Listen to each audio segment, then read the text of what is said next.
Fort Kent NASCAR driver Austin Theriault is teaming up with the Shepherd's Godparent Home, a women's residential shelter, for a Christmas donation drive next Saturday from 9 to 1 at Cross Point Church, located at 1476 Broadway in Bangor.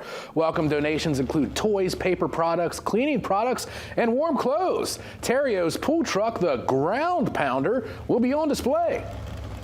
The Christmas holiday always brings out people, and sort of the giving spirit comes out.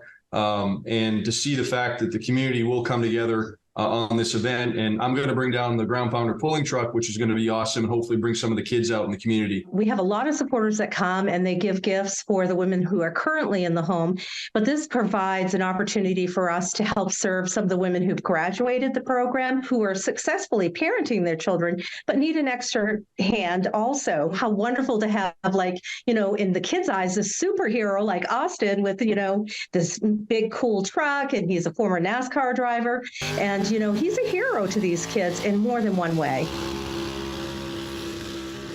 You can RSVP at austinformaine.com/donation drive. You can learn more about the Shepherd's Godparent Home's mission supporting pregnant and parenting women by visiting godparenthomeme.com.